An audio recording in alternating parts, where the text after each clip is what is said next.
അപ്പൊ നമ്മൾ ഇന്ന് സംസാരിക്കുന്നത് ബിഗ് ബോസ് സീസൺ 7 മലയാളികൾ ഒന്നടങ്കം കാത്തിരിക്കുക. അതിൽ 2 പ്രമോ വന്നു.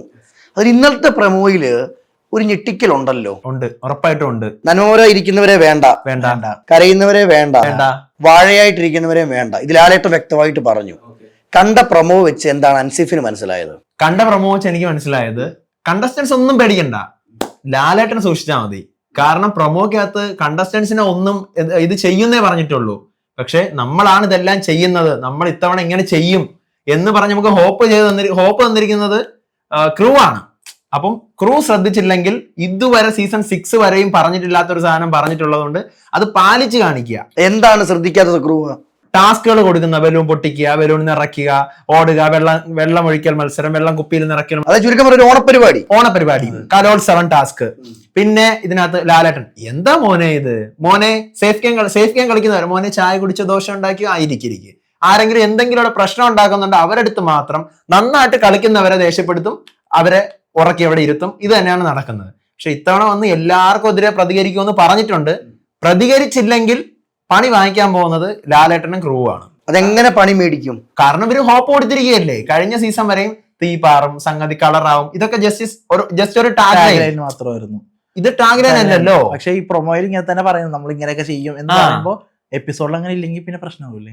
അതാണ്, എപ്പിസോഡിൽ ഈ സാധനം ഇല്ലെങ്കിൽ അത് പ്രശ്നമാ. അപ്പം അൻസിഫ് പറയുന്നത് ബിഗ് ബോസ് സീസൺ 7 ഇതുവരെയുള്ള ചരിത്രത്തിലേക്കാൾ മാറ്റും. കാരണം അവർ ഇങ്ങനെ ഒരു ഹോപ്പ് കൊടുത്തത് കൊണ്ട് ലാലേട്ടന്റെ അത്രയും വലിയൊരു ഇമേജിനെ അത് ബാധിക്കും. അപ്പൊ അതുകൊണ്ട് ഉറപ്പായിട്ട് ഇവര് നല്ല കത്തി കയറാനുള്ള സാധ്യതയും, പിന്നെ പുതുതായിട്ട് ടാസ്കുകൾ അല്ലെങ്കിൽ കുറെ കൂടി എന്റർടൈൻ ചെയ്യിക്കാനുള്ള സാധനങ്ങൾ കൊടുക്കാനുള്ള ഒരു സാധ്യത കാണുന്നുണ്ട്.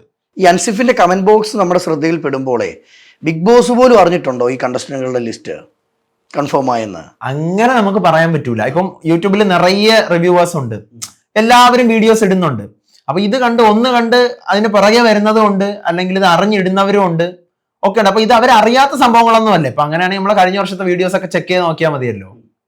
അപ്പൊ അങ്ങനെയൊന്നും അല്ല, ഉള്ള കാര്യം തന്നെയാണ്, ഇല്ലാത്ത കാര്യമൊന്നുമില്ല. ഈ സീസണിൽ ആരൊക്കെ ഉണ്ട്? അപ്പൊ ഈ ഒരു നിമിഷത്തിൽ പറയാൻ പറ്റുമെങ്കിൽ ഒരു 5 പേര് ഞാൻ ട്രൈ ചെയ്ത് നോക്കാം. കാരണം എപ്പോഴും ബിഗ് ബോസ് എന്ന് പറയുമ്പോൾ അവസാന നിമിഷം വരെ ട്വിസ്റ്റ് ആണ്. നമുക്കൊരു തലവേദന വന്നു കഴിഞ്ഞാൽ നമ്മൾ ഔട്ടായി പോകും. അപ്പൊ ഞാൻ ഈ പറയുന്ന പേര് ഫേക്ക് എന്നേ പുറത്തു വരുള്ളൂ. എന്നാലും ഞാൻ എൻ്റെ ഇതുവരെ ഞാൻ അറിഞ്ഞ ഒരു കാര്യവും അല്ലെങ്കിൽ ഇനി സംഭവിക്കാൻ പോകുന്നതും എന്ന് ഞാൻ പ്രതീക്ഷിക്കുന്നതൊക്കെ വെച്ച് പറയുവാണെങ്കിൽ രേണു സുധി ഉറപ്പായിട്ടും ഉണ്ടാവാം, അനുമോൾ, രേഖ രതീഷ്, അക്ബർ ഖാൻ, അപ്പാനി ശരത്, 5 എണ്ണം ഏതാണ്ട് ഉറപ്പിക്കാം. ഇവര് വരുമെന്ന് ഉറപ്പാ. ഇവര് വരുമെന്ന് ഒരു 98% ഉറപ്പാണ്. ഇനി 2% ഇവരുടെ ഹെൽത്ത് മാത്രമേ ബാക്കി. ഈ ബിഗ് ബോസിന്റെ നിഗമനത്തില് ഒരാളെ കോൾ ചെയ്ത് കൺഫേം ആക്കി കഴിഞ്ഞാൽ പുറത്ത് പറയരുതെന്നല്ലേ? ഉറപ്പായിട്ടും പറഞ്ഞവരുടെ എനിക്ക് തോന്നുന്നു കൺഫേം ലിസ്റ്റ് മാറിയിട്ടുമുണ്ട്. ഉറപ്പായിട്ടും. അപ്പൊ ഈ ലിസ്റ്റ് ഇത്രയും ഉറപ്പിച്ച് അൻസിഫ് പറയാൻ കാരണം എന്തുവാ? ഈ ലിസ്റ്റ് ഇത്രയും ഏതാണ്ട് ഉറപ്പിച്ച് എന്നുള്ള ഒരു കാര്യം അറിയുമ്പോഴാണ് പറയുന്നത്. അൻസിഫിനോട് ആര് പറഞ്ഞു?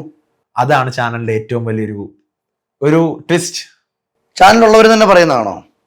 അങ്ങനെ ഒരിക്കലും ഇല്ല. അങ്ങനെ ചാനലിലുള്ളവർ ഒരിക്കലും അവരുടെ ചാനലിലെ റെക്കോർഡ് ബ്രേക്ക് ചെയ്യുന്ന അല്ലെങ്കിൽ TRP ബ്രേക്ക് ചെയ്യുന്ന സാധനം മറ്റൊരാൾക്ക് പറഞ്ഞു കൊടുക്കേണ്ട കാര്യമില്ല. ഞാൻ എന്തെല്ലാം കേൾക്കുന്നതെന്ന് അറിയാവോ? നിന്റെ ഇന്ന ആളെ പോയി ഇന്ന ആളുടെ ഫ്രണ്ടിൽ ഇങ്ങനെ നിർത്തിയിട്ടല്ലേ നീ ഇത് മേടിക്കുന്നേ, ഈ ന്യൂസൊക്കെ അവിടെ നിന്നല്ലേ കിട്ടുന്നേ? അങ്ങനെയൊന്നുമല്ല, അങ്ങനെ ഒന്നുമേ അല്ല. അതൊരു ട്വിസ്റ്റ് തന്നെയാണ്.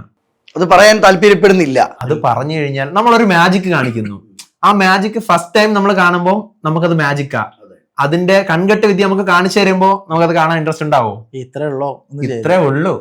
ഇപ്പൊ കാണുന്ന ജനങ്ങൾക്ക് എന്നും ഒരു ചോദ്യചിഹ്നവാ, ഇതിന്റെ റൂട്ട് എങ്ങനെയാണ്, അല്ലെങ്കിൽ ഒരു ബിഗ് ബോസിൽ കയറണമെങ്കിൽ എന്തൊക്കെ ശ്രദ്ധിക്കണം? ഇപ്പം പറഞ്ഞു ഒരു പനി വന്നാൽ പോലും ചിലപ്പോൾ അവരെടുത്ത് മാറ്റും. അപ്പൊ അതിനെപ്പറ്റി ഒന്ന് പറഞ്ഞു അൻസിഫേ.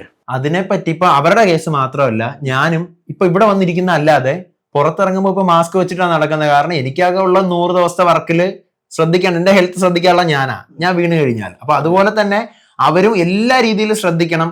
കണ്ടസ്റ്റൻസ് അവര് മനസ്സിലാക്കേണ്ട ഒരു കാര്യം, ഇവർക്ക് ഹൈപ്പ് കൊടുക്കാനോ ഇവരെ പൊക്കാൻ വേണ്ടിയിട്ടല്ല ചാനൽ അവരെ കൊണ്ടുവരുന്നത്. Purely it's A business. അപ്പം എന്ത് ചെയ്യുമ്പോഴായാലും നമ്മുടെ ഫേസ് വാല്യൂ വിറ്റ് തൊലച്ചാണ് നമ്മൾ ബിഗ് ബോസിൽ പോകണം എന്നുള്ള കാര്യം ഓർമ്മയുണ്ടാവണം. അത് വെച്ചിട്ട് പറയേണ്ട കാര്യങ്ങളെ പറയാവൂ. പേഴ്സണൽ ലൈഫിൽ പല കാര്യങ്ങളുണ്ട്, പ്രൈവസി ഉണ്ട്. ഗെയിം കളിക്കാനാണ് പോകുന്നത്, ഗെയിം കളിക്കുക. പ്രേക്ഷകർ ഇതിനെ ഗെയിമായിട്ട് കാണുക, എന്റർടൈൻ ചെയ്യുക. ഒരു കമ്മിറ്റ്മെന്റ് വേണ്ട അതിൻ്റെ അകത്ത് ആരോടും. കമ്മിറ്റ്മെന്റ് വേണം, പക്ഷെ അധികം ആവരുത്. പക്ഷെ ഇപ്പൊ ഈ പറയുന്ന ഞാൻ ഭയങ്കര കമ്മിറ്റ്മെന്റ് ഉള്ള ആളാ, ആരെങ്കിലും കണ്ടു കഴിഞ്ഞാൽ ഭയങ്കര കമ്മിറ്റ്മെന്റ് ഉള്ള ആളാ, അത് പാടില്ല. ഹൈ ബൈ, അത് മതി.